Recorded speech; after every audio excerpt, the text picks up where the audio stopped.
जय नारायण। रास्ते को देखने के लिए जाते रास्ते में कोई रुकावट तो नहीं, कोई असुविधा तो नहीं, कोई खराबी तो नहीं। जब वापस आपकी बुराई को बताते राजा अनुगत हो गया था और रोज निश्चित जगह सैर करने के लिए जाया करता तो हम चले जाता। एक दिन की बात है कि एक संत रात को वहां से गुजर रहे थे, उनको रात ज्यादा हो गई, तो रात होने की वजह से उन्होंने उस राजमार्ग पर ही अपना डेरा लगा दिया। राजा बड़ा धर्मात्मा था, उसने सैनिकों को पहले ही बता रखा था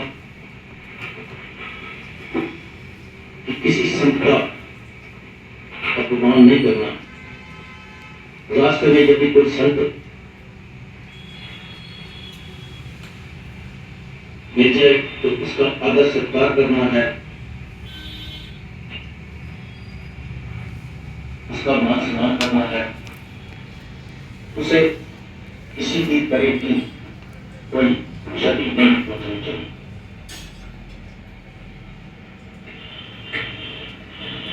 संत ने रात को वहां डेरा डाला, सुबह उठे और उठने के बाद ब्रह्म मुहूर्त में उन्होंने अपना पाठ पूजा शुरू कर दिया। इतने में पूरा ग्रहण का भी टाइम हो गया।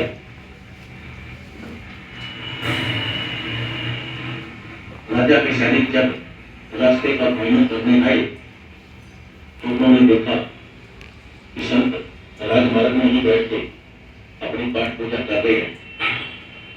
ये बात वापिस जाके उन्होंने राजा को बताई। राजा ने कहा चलो कोई बात नहीं, आज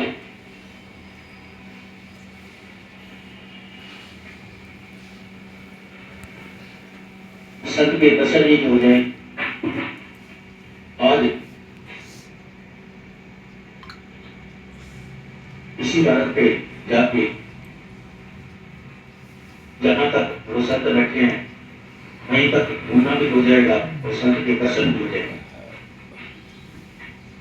राजा रथ पे बैठा हुआ संत के पास आ गया। इतने में थोड़ी देर के बाद संत की पूजा खत्म हुई। राजा ने अपना परिचय देते हुए कहा कि मैं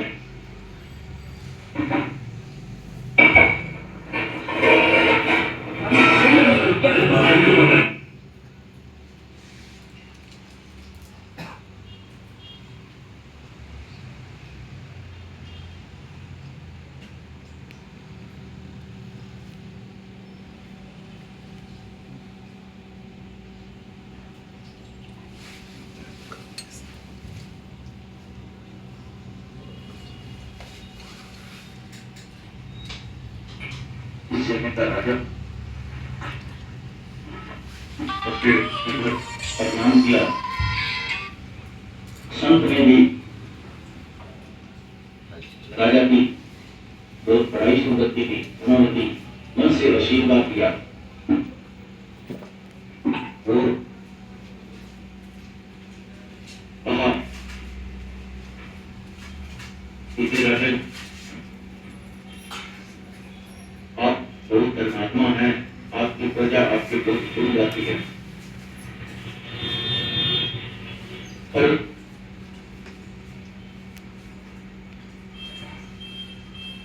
आप कभी परमात्मा का नाम भी जपते हो?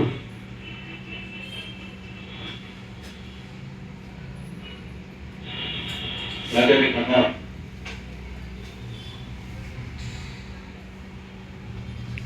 कि हे सत्य शिरोमणि,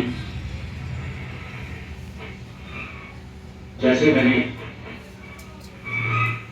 भक्ति करनी सीखी है वही तो मैं करता हूं।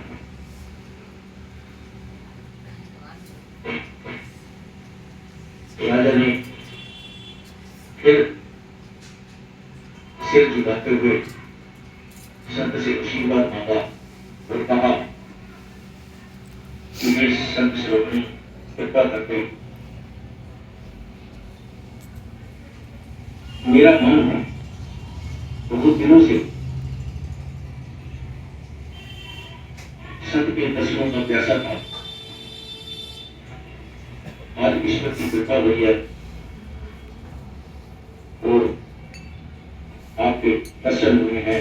मैं चाहता हूं कि आप कुछ दिन हमारे पास रहें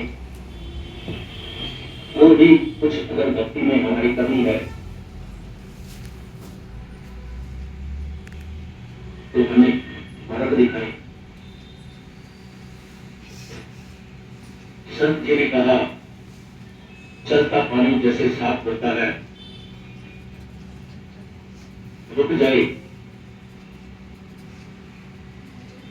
तो बंदा होने का खतरा हो जाता है, खराब होने का खतरा हो जाता है। इसीलिए संत जी चलते फिरते अच्छे होते हैं, और रुक जाए तो दाग लगने का खतरा होता है।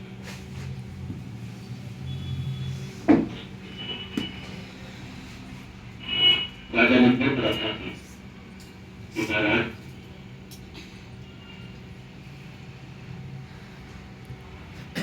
आपकी कृपा रही तो ऐसी कोई स्थिति नहीं आएगी जिससे कोई ऐसी बात घटित हो। कृपा आप हमारे राज्य में चले, मेरे पास जो भी सुख सुविधा होगी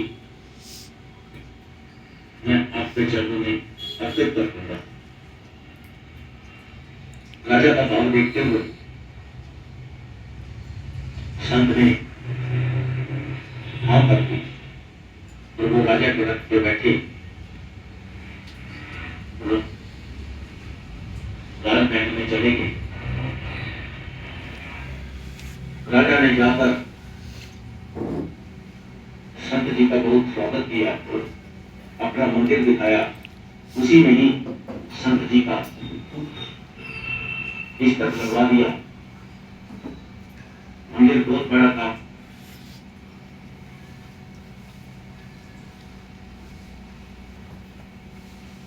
राजा ने कुछ रेशमी कपड़े मंगवाए और संत को भेंट कर दी। कुछ कीमती मालाएं मंगवाई, संत जी को भेंट कर दी। संत जी के इंतजार करते करते राजा की नग्नता को देखते हुए फिर हम करते थे। राजा का आदर सत्कार देखते हुए न लेते हुए भी वो हम करते थे। अब रोज सुबह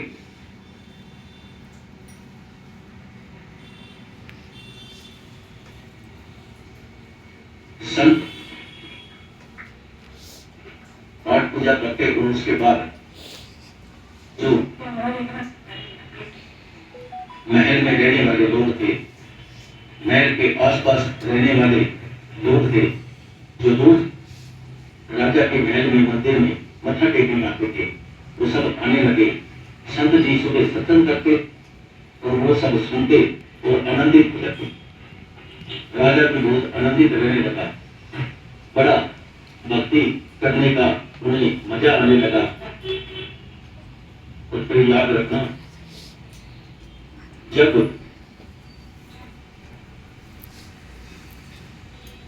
किसी की तरक्की होनी शुरू होती है, जब किसी को बहुत ज्यादा सुख मिलने शुरू होते हैं, तो वो तो ईश्वर कृपा से ही मिलते हैं। लेकिन कई लोग इर्द गिर्द में रहने वाले, उनको ये बर्दाश्त नहीं होता और वो आपस में चुगलखोरी शुरू कर देते हैं, उसके खिलाफ होना शुरू हो जाते हैं। संत जी की सुख सुविधा को देख के संत जी का आदर मान देख के कुछ लोगों ने चुगलखोरी शुरू कर दी, क्योंकि वो जो लोग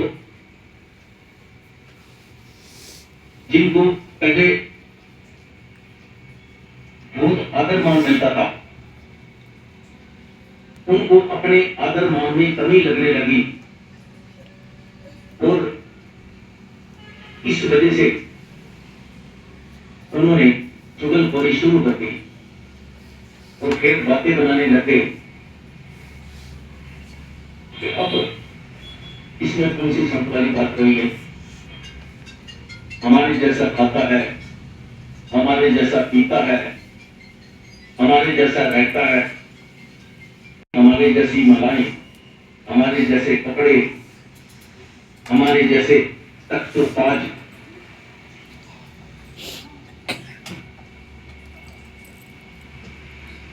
ये चुगलखोरी होते होते गाना-पूसी होते होते ये बात अब बढ़ने लगी और बढ़ते बढ़ते एक दिन राजा के कान में भी आके पड़ी। राजा तक भी ये बात पहुंच गई कि अब ये वैसे सब नहीं थे जैसे पहले थे।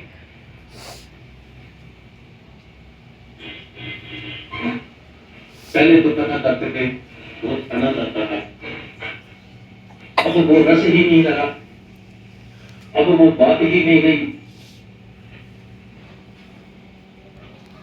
अब हमारे और इनमें कोई फर्क ही नहीं रहा।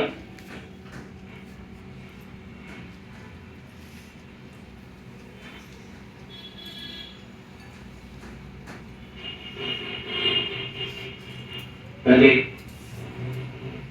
एक लोगों ने कही, फिर दूसरे लोगों ने कही, फिर तीसरे लोगों ने कही। राजा के दिमाग में भी इस बात ने अपनी जगह बना ली और जगह बनाने के बाद एक दिन राजा किसी वजह से बहुत परेशान था। बात तो कोई और थी, तो हमारा जो मन है अपनी गलतियां तो स्वीकार करता ही नहीं। बात कुछ और थी और ध्यान वो संत जी की तरफ चला गया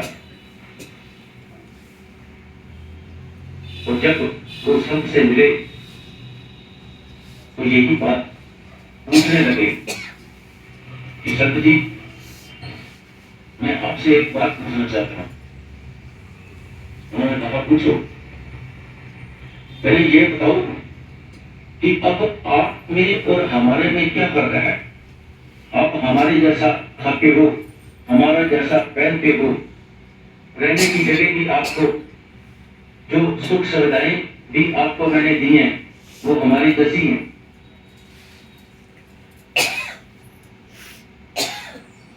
आप सिर्फ मुझे ये बताओ कि आप में और हमारे में अब फर्क क्या है? सत्य जी समझ गए।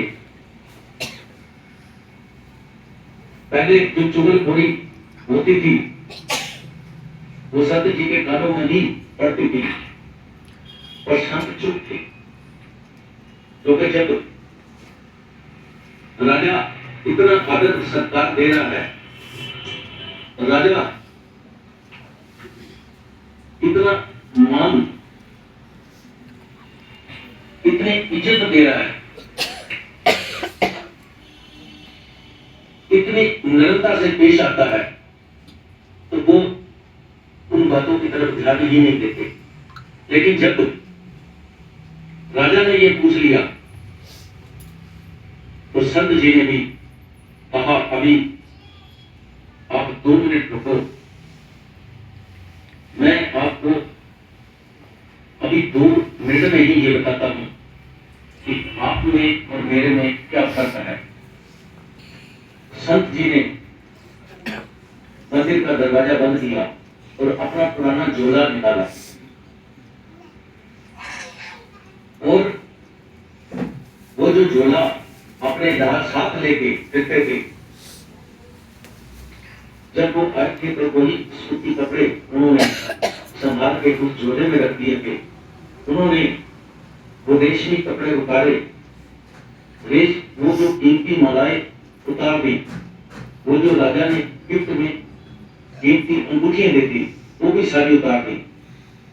और उतारने के बाद वो जो पुराने कपड़े सूती थे वो पहन लिए और झोला अपने कंधे पे टांग लिया। और टांगने के बाद किवाड़ बोला, मंदिर था, वो सामने खड़े हो गए और कहा, राजन तू ये पूछता है कि आप में और हमारे में फर्क क्या है? तो देख कितना बड़ा फर्क है कि तूने मुझे पूरी सुख सुविधाएं दी, ये कीमती मालाएं दी,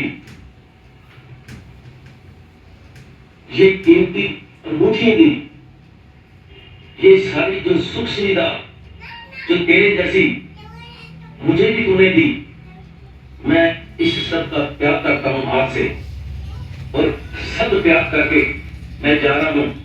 क्योंकि मैंने तो पहले ही कहा था कि जिस दिन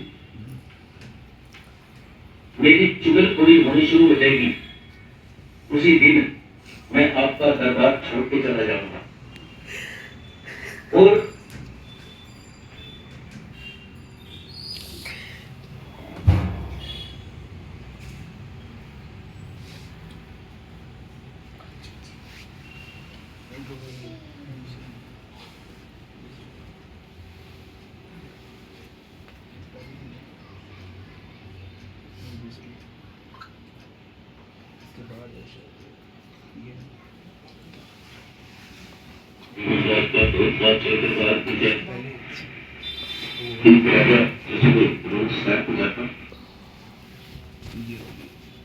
और हमारे में फर्क क्या है?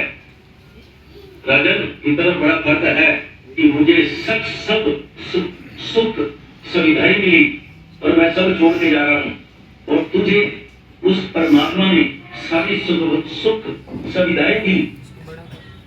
और अगर तुझे छोड़नी पड़े तो तू लाखों कंधे भरवा देता है, लाखों कत्लेआम करवा देता है,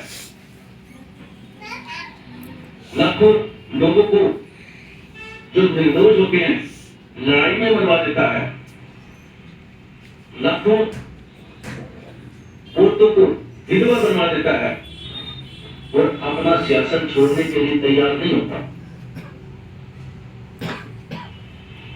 तो ये देख तेरे सामने मैं ये सब सुविधाएं जो मुझे मिली थी मैं ऐसे की ऐसे त्याग करके जा रहा हूं।